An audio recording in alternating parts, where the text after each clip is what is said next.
Hello friends, this is Sandeep Kumar. आज बात करेंगे वर्ष 2026 में रिलीज होने वाली रामायण मूवी की, जो केवल एक फिल्म नहीं बल्कि भारतीय सिनेमा के इतिहास का सबसे बड़ा महाकाव्य यानी सिनेमैटिक एपिक बन चुकी है। नितेश तिवारी के निर्देशन में बनी ये फिल्म अपनी भव्यता, स्टार कास्ट और अत्याधुनिक तकनीक के कारण विश्व भर में चर्चा का विषय है।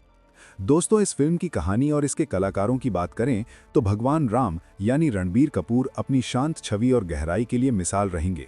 दूसरी तरफ माता सीता यानी सई पल्लवी अपनी सादगी और अभिनय क्षमता के लिए रोल में नजर आएंगी। इसके अलावा रावण यानी यश अपनी दमदार आवाज और व्यक्तित्व से कमाल करेंगे। दोस्तों, मजा और तब बढ़ जाएगा जब हनुमान के रोल में सनी देओल अपनी शक्ति और प्रभाव से आपका दिल थाम लेंगे। इसके अलावा एक तरह राजा दशरथ के रोल में अमिताभ बच्चन एक विशेष और प्रभावशाली भूमिका निभाएंगे। वहीं लक्ष्मण के रोल में रवि दुबे निष्ठा और तेज के साथ आपको दिखेंगे। दोस्तों, फिल्म की शुरुआत अयोध्या के सूर्यवंश के वैभवशाली इतिहास से होती है। सरयू नदी के तट पर बसी इस नगरी को 2026 की अत्याधुनिक वीएफएक्स तकनीक से स्वर्णमयी दिखाया गया है और पुत्र का मेष्ठी यज्ञ द्वारा राजा दशरथ की संतान प्राप्ति की व्याकुलता और ऋष्यशृंग ऋषि द्वारा संपन्न कराए गए यज्ञ के दृश्यों में अलौकिक शक्तियों का समावेश है। दोस्तों, यज्ञ के फलस्वरूप राजा दशरथ की 3 रानियों कौशल्या, कैकई और सुमित्रा ने 4 पुत्रों को जन्म दिया। कौशल्या ने राम को, कैकई ने भरत को और सुमित्रा ने लक्ष्मण व शत्रुघ्न को जन्म दिया। चारों राजकुमार बचपन से ही विलक्षण प्रतिभा के धनी हैं। उनके दिव्य स्वरूप को देख पूरी प्रकृति में हर्ष व्याप्त हो जाता है। वशिष्ठ मुनि के आश्रम में चारों भाइयों की शिक्षा, शस्त्र विद्या और उनके आपसी प्रेम को फिल्म के शुरुआती भाग में भावनात्मक रूप से पिरोया गया है। दोस्तों, जब राजकुमार किशोर अवस्था में थे तब ऋषि विश्वामित्र अयोध्या आए। उन्होंने दशरथ से राम और लक्ष्मण को अपने साथ वन ले जाने का आग्रह किया ताकि वे यज्ञ में बाधा डालने वाले असुरों का अंत कर सकें। दशरथ हिचकिचाए, पर गुरु वशिष्ठ के समझाने पर उन्होंने आज्ञा दे दी। दूसरी तरफ वन में राम ने अपनी शक्ति का परिचय देते हुए भयंकर राक्षसी ताड़का का वध किया। इसके बाद उन्होंने मारीच और सुबाहु जैसे मायावी असुरों को पराजित कर ऋषियों के यज्ञ को निर्विघ्न संपन्न कराया।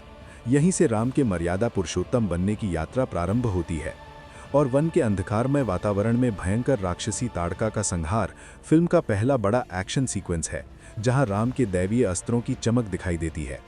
इसके अलावा पत्थर बनी अहिल्या का राम के चरण स्पर्श से पुनर्जीवित होना उनकी करुणा और ईश्वरत्व को स्थापित करता है।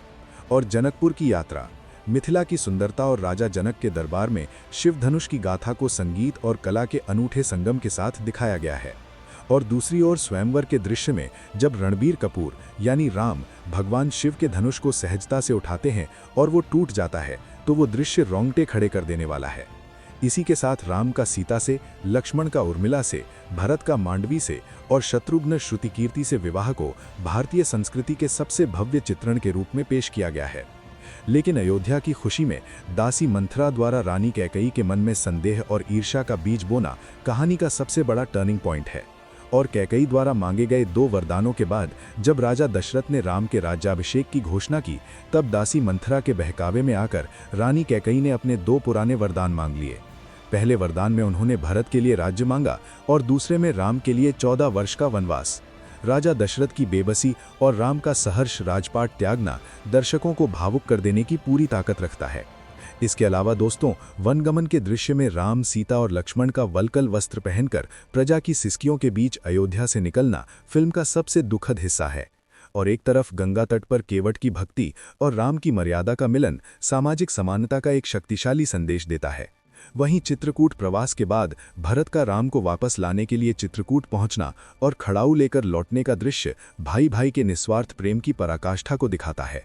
और दंडकारण्य में ऋषियों की सेवा और पंचवटी की प्राकृतिक सुंदरता के बीच राम सीता के सुखद पलों को खूबसूरती से फिल्माया गया है।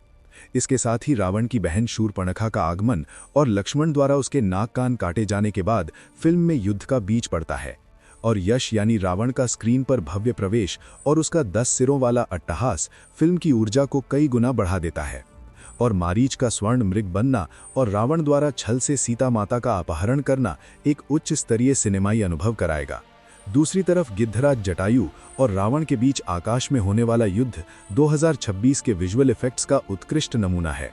और राम की विरह वेदना, शबरी के जूथे बेर और हनुमान से पहली मुलाकात भक्ति के रस को स्क्रीन पर बिखेरती है। दोस्तों, इसके बाद बाली सुग्रीव युद्ध शुरू हो जाता है, जिसमें किष्किंधा कांड में बाली और सुग्रीव के मल्ल युद्ध और राम द्वारा बालीवध को बहुत ही न्यायपूर्ण तरीके से दिखाया गया है। इसके बाद हनुमान का समुद्र लांघना और अपनी पूंछ से सोने की लंका को राख कर देना फिल्म के सबसे ज्यादा तालियां बटोरने वाले दृश्यों में से एक है। और इसके बाद राम सेतु की तरफ कहानी जाती है, जहां नल और नील द्वारा समुद्र पर पत्थरों का पुल बनाना और राम की वानर सेना का लंका की ओर कूच करना एकता की शक्ति दिखाता है।